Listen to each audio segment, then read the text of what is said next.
है कि थे मीर शीर नहीं चलने।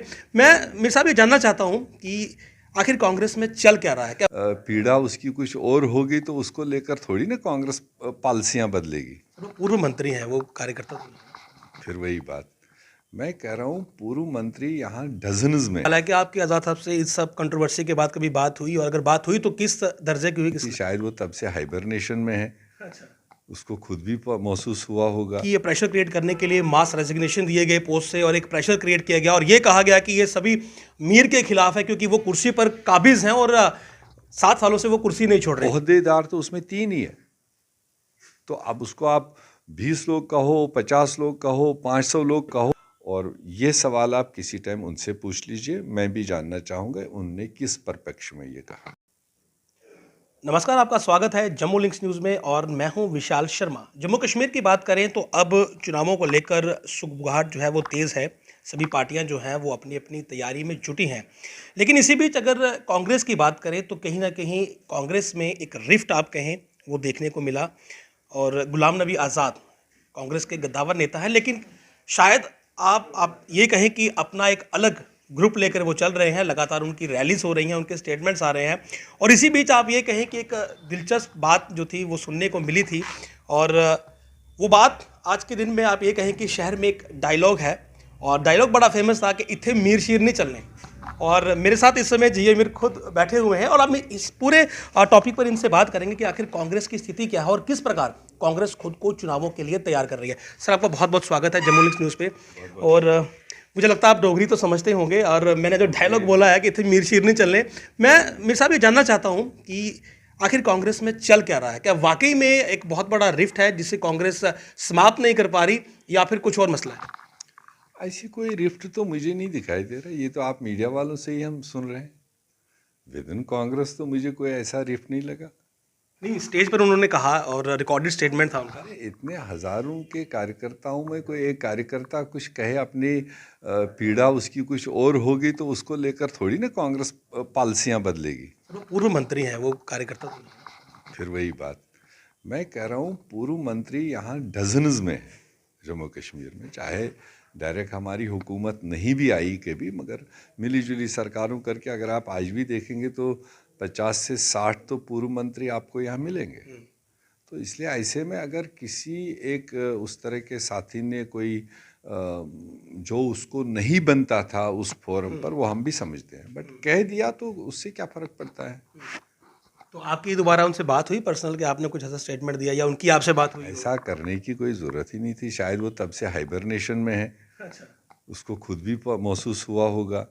ठीक है, कांग्रेस में इनर पार्टी डेमोक्रेसी है, हमें फ़ख्र है इस बात का, और हमारी लीडरशिप सबकी सुनती है। हर फोरम पर लोगों की बात डिस्कस होती है, सुनाई दी जाती है।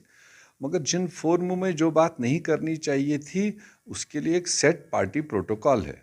तो कहीं ना कहीं किसी साथी को पार्टी प्रोटोकॉल की जानकारी ना रही हो या उसमें अनजान हो, तो उसके लिए तो बराबर नज़र रखी जा रही है।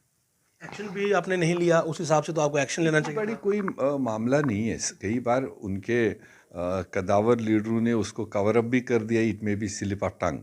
जब उसी स्टेज पर बहुत कदावर लीडर को आप ही लोगों ने पूछा, उनने कहा ऐसी बात नहीं होनी चाहिए थी, अगर हो भी गई तो इसको हम स्लिप ऑफ टंग मानते हैं। उतनी बात काफ़ी है। लेकिन अगर गुलाम नबी आज़ाद की बात करें तो एक अलग ही रुख लेकर वो चल रहे हैं, धारा 370 हो या बाकी के मसले हों।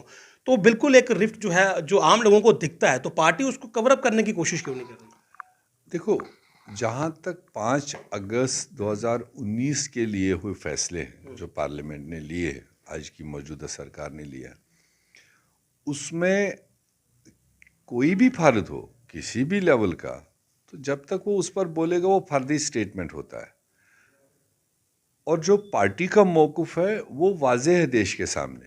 5 अगस्त को ये फैसले लिए गए। 6 अगस्त को कांग्रेस ने वर्किंग कमेटी बुलाई और उसमें कंप्लीट डिबेट हुआ सारी सिचुएशन पर, और उसके बाद एक रेजोल्यूशन अडॉप्ट हुआ कांग्रेस वर्किंग कमेटी का, वो पब्लिक डोमेन में है। उस चीज़ को लेकर 16 फरवरी 2020 को हम लोगों ने जम्मू कश्मीर स्टेट एग्जीक्यूटिव की मीटिंग करी रेडिसन होटल में, जिसमें आज़ाद साहब खुद मौजूद थे, तब की इंचार्ज हमारी जनरल सेक्रेटरी अंबिका सोनी जी मौजूद थी, और तमाम जम्मू और कश्मीर के एग्जीक्यूटिव मेंबर्स मौजूद थे।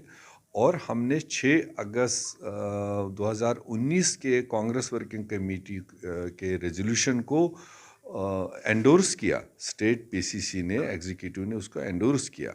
जो पार्टीज़ की पॉलिसीज़ होती है वो उस तरह से आती है। जो जो हाईएस्ट बॉडीज़ कोई फैसला लेती है, that is party decision. Individual कभी मीर साहब, कोई दूसरे साहब, कोई कुछ अपना तर्जमा उसमें कुछ ऐड करें, कुछ सब्ट्रैक्ट करें, वो तो इंडिविजुअल ही उसका जवाब दे सकता है। लेकिन आपकी कोर ग्रुप पर आप ये कहें कि ये प्रेशर क्रिएट करने के लिए मास रेजिग्नेशन दिए गए पोस्ट से और एक प्रेशर क्रिएट किया गया और ये कहा गया कि ये सभी मीर के खिलाफ है क्योंकि वो कुर्सी पर काबिज हैं और 7 सालों से वो कुर्सी नहीं छोड़ रहे। मेरा सवाल ये इसलिए है ताकि लोग ये जान सके कि असल वजह क्या है। कुर्सी छोड़ने वाली बात नहीं है वो। ना तो किसी फर्द के कहने पर आदमी बैठता है, तो ना फर्द के कहने पर उसमें उतरता है। और जहाँ मास रिजिग्नेशन की बात कर रहे हैं, हमने भी अखबारों के ज़रिए सुना। एज ए प्रेसिडेंट मेरे पास कोई ऐसा डॉक्यूमेंट नहीं आया, और उसमें जो ओहदेदार है वो 3 लोग हैं। अब यूं तो मतलब उसको बढ़ावा देने के लिए आप चाहे जितने लोगों को लिखिए, अगर ओहदेदारी से इस्तीफ़ा की बात है, भी खुदा न खास्ता किसी ने कांग्रेस से इस्तीफ़ा नहीं दिया, उनने कहा हम अपने ओहदों से, ओहदेदार तो उसमें 3 ही है। तो अब उसको आप 20 लोग कहो, 50 लोग कहो, 500 लोग कहो, मगर हमारे लिए अखबारों के ज़रिए 3 लोगों के नाम उसमें है। वो हम रख रहे हैं कि वो उन्होंने खुद किया है।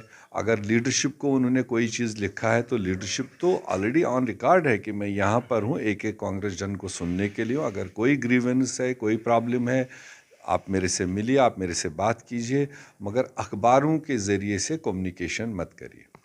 गुलाम नबी आज़ाद कांग्रेस को लेकर प्रचार कर रहे हैं लेकिन एक मंच पर अब आप दोनों दिखते नहीं हैं और लोग शायद ये चीज़ जो है वो काफ़ी गंभीरता से ले रहे हैं। और दूसरा ये है कि गुलाम नबी आज़ाद की बात करें तो उनके ग्रुप के स्पोक्स पर्सन अलग हैं, उनकी स्टेटमेंट जो है वो अलग जारी होती हैं। तो किस तरह से ये जो तस्वीर अब कांग्रेस की बढ़ती हुई दिख रही है, इसे आप आगे संभालने की कोशिश करेंगे? देखो, मैं इंडियन नेशनल कांग्रेस के स्टेट यूनिट का हेड हूँ, और हम एक सेट प्रोटोकॉल में चलते हैं। हमको जो पिछले 40 साल से तरबियत मिली है, वो एक डिसिप्लिन की, एक प्रोटोकॉल की, उसी को फॉलो करते हैं। तो जब कांग्रेस का आईन है, हमारे पास नेशनल प्रेसिडेंट है, हमारे पास नेशनल वर्किंग कमेटी है, हमारे पास नेशनल लेवल से जनरल सेक्रेटरीज़ है, उसके बाद बनाए हुए स्टेट प्रेसिडेंट है, स्टेट की बॉडी है, डिस्ट्रिक्टों की बॉडी है, ब्लॉकों की बॉडी है, हमारे पास सब कुछ है। तो उसमें सब चीज़ें डिसाइडेड है और properly approved by the party high command, जो हमारा प्रोटोकॉल है। हम सजेस्ट कर सकते हैं कुछ चीज़ें, हम रिकमेंड कर सकते हैं कुछ चीज़ें, हम मतलब अवेयर कर सकते हैं ग्राउंड सिचुएशन को लेकर, मगर final decision lies with the Congress high command. ये हमारा एक इनहेरिटेड डिसिप्लिन है। ये कोई मतलब छुपी छुपाई बात नहीं है, जो किसी भी नेशनल पार्टी में होता है। रीजनल पार्टीज़ का एक अलग एक प्रोटोकॉल है, बट नेशनल पार्टी हम भी हैं। अब तो और भी बहुत सारी नेशनल पार्टीज़ है, वो आप उनमें भी देखते होंगे। तो जब एक बाज़ाब्ता कोई स्पोक्समैन अपॉइंट करना होता है, वो बाज़ाब्ता all India Congress committee approve करती है, ऑर्डर निकलता है। स्टेट का कोई ओहदेदार बनाना होता है, वो रिकमेंड कर सकते हैं, ऑल इंडिया कांग्रेस कमेटी उसको अप्रूव करती है।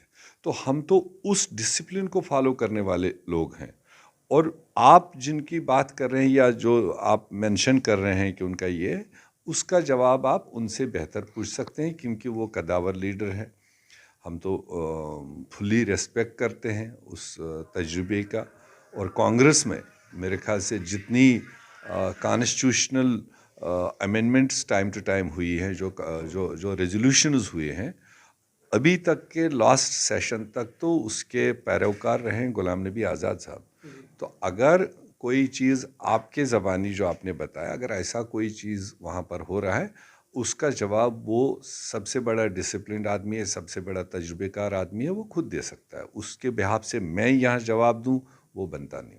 उन्होंने कहा कि कांग्रेस जो है वो 300 सीटें नहीं लाएगी और जो धारा 370 का रिवर्सल जो है वो नहीं हो सकता है। खुद ही अपनी पार्टी को लेकर इस प्रकार की स्टेटमेंट देना आप कैसे देखते हैं कि कहीं कुछ बगावती या सूर्य तेवर तो नहीं है? मेरे ख्याल से पब्लिक स्पीचेस में इतने बड़े सीनियर लीडर को उस तरह की वहाँ पर मेरे ख्याल से कोई सवाल भी नहीं था। तो बल्कि ये आउटरीच प्रोग्राम पूरे मुल्क में लिया गया और उसमें हिदायत थी कांग्रेस हाई कमांड की, सारे लीडर जाएं, लोगों से मिलें, लोगों के जो इश्यूज़ हैं उनको हाईलाइट करें। तो अभी वो मौका था भी नहीं, और ऐसे में उन्होंने उस तरह की बात क्यों कही ये भी मैं नहीं कह सकता हूँ कि उन्होंने किस कॉन्टेक्स्ट में कहा है। वो चूँकि मौजूद है, अभी स्टेट में है, आज भी रामबन में है, कल भी यहीं रहेंगे और आते रहेंगे। और ये सवाल आप किसी टाइम उनसे पूछ लीजिए, मैं भी जानना चाहूँगा उनने किस परिप्रेक्ष्य में ये कहा। उन्हें कांग्रेस की जो डिसिप्लिनरी एक्शन कमेटी थी वहाँ से ड्रॉप किया गया, और भी आप ये कहें कि जिस हिसाब से उनकी स्टेटमेंट्स आ रही हैं तो ऐसा लगता है कि वो भी कहीं ना कहीं जो आपका कोर ग्रुप है उससे नाराज़ है, और वही नाराज़गी उनकी मंचों पर दिख रही है। उनका जो ग्रुप है जो उनके साथ इस समय मौजूद है वो भी वही चीज़ों को जो है वो पोर्ट्रे कर रहा है पब्लिक डोमेन में। आप देखो, आप खुद भी जानते हो 40 साल से वो जम्मू कश्मीर के बिहाफ से बहुत ही ऊंचे पदों पर, बहुत ही ऊंचे लेवल्स पर रहें, नुमाइंदगी की है। तो जो उस लेवल की अगर कोई आपस में कोई गिला शिकवा होगा तो वो मेरे लेवल पर उस पर कमेंट करना ठीक नहीं है। मैं तो एक स्टेट, जम्मू कश्मीर जैसे ट्रबल स्टेट, यहाँ मुसीबत पर मुसीबत, मुसीबत पर मुसीबत, और हम पिछले 6 साढ़े 6 साल से हमारा पूरा टीम लेकर जिस तरह से लोगों की आवाज़ बनकर जेलों में जाना, सड़कों पर रगड़ खाना, वक्ती हुकूमतों के साथ आमने सामने दो दो हाथ करना, और पहाड़ों पर जाना, प्लेनों में जाना, कोई ऐसा एरिया नहीं रहा होगा जहां पर हम अपना कांग्रेस टीम लेकर के कार्यकर्ताओं को मनोबल बढ़ाने का काम ना किया हो। हमारा काम वो है। अब वो बड़े स्तर के लीडर हैं तो उनके कहाँ पर क्या अच्छी चीज़ें हैं, कहाँ पर क्या कमी है, उस पर भी आज़ाद साहब खुद कह सकते हैं। तो उस पर मेरी कोई टिप्पणी नहीं। मेरा आखिरी सवाल है कि आपकी आज़ाद साहब से इस सब कंट्रोवर्सी के बाद कभी बात हुई, और अगर बात हुई तो किस दर्जे की हुई, किस लेवल की हुई? मेरे सामने कोई ऐसी कंट्रोवर्सी है आई ही नहीं। बात हुई आपकी दोबारा? नहीं, मैं तो मिल के आया उनसे। इस टूर प्रोग्राम को उन्होंने जब शुरू किया है उससे पहले मेरी उनकी 2 घंटे बात हुई है, और उसमें कोई ऐसा उन्होंने कोई पैरेलल या नाराज़गी या कोई ऐसा चीज़ नहीं किया। हाँ, हमारा 14 नवंबर से कुल हिंद लेवल पर, मुल्की लेवल पर कांग्रेस पार्टी ने आउटरीच प्रोग्राम दिया था, जन जागरण। तो उसमें सर्कुलर है बाज़ाब्ता, जैसे अभी आप ये एक सर्कुलर देख लीजिए, ये 12 तारीख को ही है। इसमें क्या लिखा है नीचे? All PCC president, CLP leaders, CWC members, AICC office bearers and all others, they have to follow it and he is one among them. तो जब सर्कुलर आता है वो उसको भी जाता है। तो वो अगर अपने तरीके से यहाँ स्टेट यूनिट को मदद करके उन एरियाज़ में जा रहे हैं, शायद जहाँ मतलब हम होके आए उन सारे एरियाज़ में, कॉन्स्टेंटली होके आए, बट अगर उनको लगा कि आज के मौके के मुताबिक मुझे लोगों की बात रखनी चाहिए, जब तक वो लोगों को सूट करने वाली बात है, सियासत तो वही है जो लोगों को सूट करे। हम अपनी मन की बात करें जो लोगों की प्रॉब्लम ना हो, तो उसको भी वो देख रहे हैं। हाँ, लोगों के हित की बात हो, लोगों की मनोकामना उसमें दिख रही हो, लोग फॉलो करते हैं। तो जब तक वो उस लाइन पर है, कांग्रेस के लाइन पर है, कांग्रेस को मदद करने के लिए अगर नियतन ये कर रहे हैं, तो that will definitely benefit Congress in Jammu and Kashmir as well as in the rest of the country. हम उसको अभी उस पॉजिटिव सिग्नल से देख रहे हैं, और ये मुमकिन नहीं है कि हम सारे लीडर एक ही सिमत में चलेंगे और उसमें टाइम कंज्यूमिंग हो जाएगा। फिर तो 6 महीने के लिए ये प्रोग्राम है, जब एक लिमिटेड 14 नवंबर से 20 दिसंबर तक के बीच में जन जागरण चलना है। तो ये स्टेट है तो लोगों के नज़र से छोटा, मगर जोग्राफिकली बहुत वास्ट है। तो उसमें कोई लीडर किसी साइड से करे, कोई लीडर किसी साइड से करे, कुल मिलाकर हमारा मतलब है कि लोगों की आवाज़ आगे आनी चाहिए। और कांग्रेस ने उसी लिए ये प्लेटफार्म तैयार किए थे कि जब मोदी साहब के सरकार में, उनके राज में आम आदमी का बोलने का इजाज़त नहीं है, नौजवान नहीं बोल सकता है, ट्रेडर नहीं बोल सकता है, दुखियारी कोई नहीं बोल सकता है, कोई बोलेगा तो उस पर 10 किस्म के शिकंजे करते हैं। तो कांग्रेस ने प्लेटफार्म दिया, आओ इस प्लेटफार्म पर आप अपनी बातों को रखो और हम सरकार तक ये पहुंचाने की तो कोशिश। आपकी पार्टी का सीएम फेस कौन होगा? क्योंकि जो भी आप ये कहें कि सो कॉल कंट्रोवर्सी कह लें, वो उसी उसी पर खड़ी हुई कि जो सीएम कैंडिडेट है वो आज़ाद साहब होंगे। तो आप बताइए कौन होगा? जिस दिन 50 सीटें हम लेकर आएंगे, बैठेंगे, जो जनता ने चूज़ किया होगा, जिसको सिटिंग एमएलएज उस वक्त चूज़ करेंगे, वो हमारा खूबसूरत चेहरा उस वक्त होगा। जी, शुक्रिया। तो बहुत ही स्पष्ट तरीके से इन्होंने कहा कि गुलाम नबी आज़ाद और इनके बीच किसी प्रकार का कोई मतभेद नहीं है और चुनावों की जो तैयारी है वो पार्टी कर रही है और उम्मीद है इन्हें कि 50 सीटें जो है वो कांग्रेस लाएगी। बहरहाल चुनाव होंगे और सभी पार्टियां जो है वो चुनावों में उतरेंगी, लेकिन कांग्रेस को लेकर जो रिफ्ट आप ये कहें कि एक देखने को मिल रही है, गुलाम नबी आज़ाद की बात करें तो उनके बयान लगातार आ रहे हैं, लेकिन जीए मीर जो है वो हर बार यही कहते हैं कि कांग्रेस पार्टी में कोई रिफ्ट नहीं है और पूरी पार्टी एकजुट होकर जो है वो अपना काम कर रही है। आप देखते रहिए जम्मू लिंक्स न्यूज़। नमस्कार।